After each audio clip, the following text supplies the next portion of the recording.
So it's gonna happen. Jay is gonna go get the excavator, and well, he's doing that right now.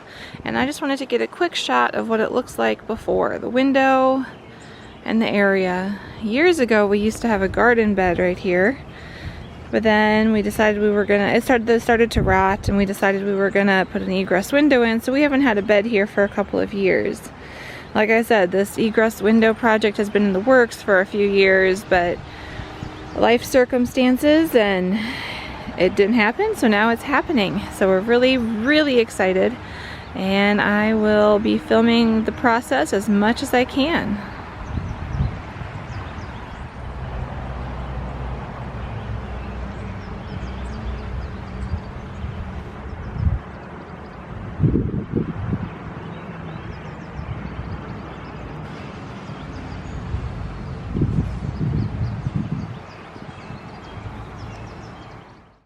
Hi everyone, welcome back to my channel. My name is Kim, and today I am going to share some video clips that I took when we did a big home improvement project this year. So every, I don't know, few years we do a larger home improvement project. This year we really needed an egress window put in our basement so that we could have a fourth bedroom. We have 3 bedrooms, 1 official bathroom in our house, and we have 6 people living here. It is very doable like that, but as the boys are getting older, we need more space just to help keep the peace and manage the clutter. So we decided that we were going to put an egress window in. We actually wanted to do it a few years ago, but that's, things didn't happen that way. When we first decided to take on this project, we were going to do it ourselves, and we still did, but we were going to dig it by hand. And then as we thought about it more, it just seemed like a very daunting task to just deal with shovels. So we rented an excavator, which ended up being an amazing tool to rent. There's many different sizes in excavators, which I never knew of before, and we ended up getting one with an 8-foot clearance, I believe, because that's the space that we had to drive the excavator into our backyard. Just so you know, I plan on doing a cost breakdown of what everything cost us for this project at the end of the video. So my husband did lots of the work for this. We did not hire any work out, but our neighbor is such a wonderful man, and he deals with these heavy machinery and concrete saws and stuff for his daily work, and he was able to teach my husband how to use this. Set up for some sawing out the concrete hole here. Yesterday, not a ton got done, but we were able to, my husband and my neighbor were able to cut on the outside with the concrete saw, but it doesn't go all the way through. There is a hole. There's a hole there. It does go outside. Is there any light? There's the light. And then this is, there's a wall behind here, a temporary wall for supporting the foundation once it's weakened by cutting it out. And then we put tarps over it for the concrete saw, because there has to be water going on. Lots of concrete, water, sludge, blow black. So we have mops at the ready. We have drain tile that was already installed there, but we're hoping that'll help with some of the water. And yeah, we're excited. Our plan is for today is to honestly just get the hole cut. It's gonna take hours and hours of slow going to just get it cut. So, little by little, we'll get it done. Once you get the prep work done well and prepared the hole, framing it out and getting it ready to put the window in does not take a super long time, as long as the measurements are good and the hole is cut.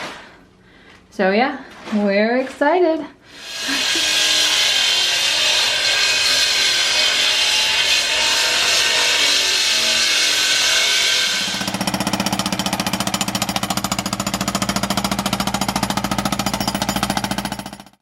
One important part of this job here that we did was getting the proper permits and talking to the city about it.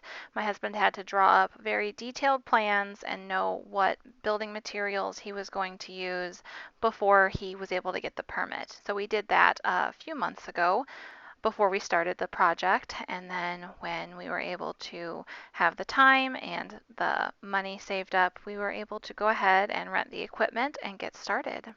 So here they are, my husband and the neighbor. They are using the excavator to try to break some of the concrete out after they've used the saw to cut the edges, because it was a little bit easier than using the jackhammer. And of course, I missed the exact moment that they got the piece of concrete down. But as you can see, it's down, and we were very, very happy. So we put this piece of OSB board over the hole because we weren't going to be able to get the window in on this day. And so we covered it up and screwed it in. We got some framing going, and we are going to start the construction of the pit there. The reason that we are doing the pit before we put the window in is because my husband didn't want to risk breaking the window by having a beam go astray or some of the gravel, and we just wanted to protect the window that was going to be put in there. So my husband's using the excavator, and he is using some of the clay that we dug out to backfill as he's building up with those railroad ties. The excavator was the handiest piece of equipment that we could have ever rented for this job. It helped so much. So here's a piece of advice that our neighbor who is in construction told my husband, that if you're digging a pit this deep, you do not have straight vertical walls on the side if you plan on getting into it. You have to slope them towards the top, or else you risk injury because the walls could fall in on top of you. I'm very thankful for that piece of advice in keeping my husband safe during this project. When digging the hole, we had to dig it deep enough that we could get under the foundation of the house, so that with the drainage system, the water would, that my husband put in there, that white tube, it would flow under the house and into the drain tile. This is what the city builders had recommended and my husband agreed with. I'm not showing a lot of video of my children helping, but the boys did help a whole lot, especially with the hauling of these rocks. Okay, it's been a while since I've updated this. So the window well is done. Look at that. It's so amazing. It is. It's awesome. And we're trying to get the window in today. We've had a plywood board over that for a week now. So we've had cat adventures. Our indoor cats have gotten out, but not lost, thankfully. And let's see, so I think I've showed you, to start with these big timbers here, we did use the excavator that my husband rented to bring them over, but then my husband realized he had gotten too few timbers and we had to go get 8 more. But by that time, the excavator had to have been returned, or else we had to pay more for it, and I didn't want to pay more for it. Neither did my husband. So we used our strong muscles and we carried them and loaded them and all that stuff.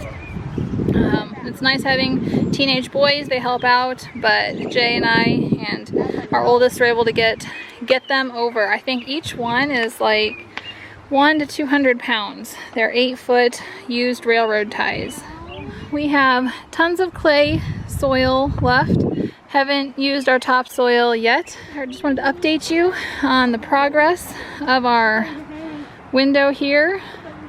I got these mums for free from the grocery store last year, and then in the winter we just wintered them over, and a few of them came back, so I was really happy about that.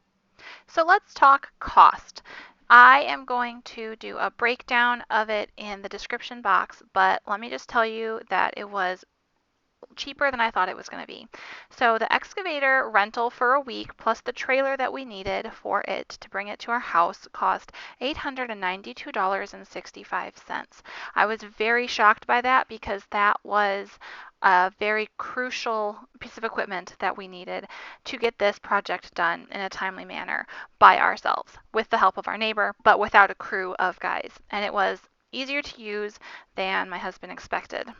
The total for this project was $2,496.12, but a breakdown will be in the description box.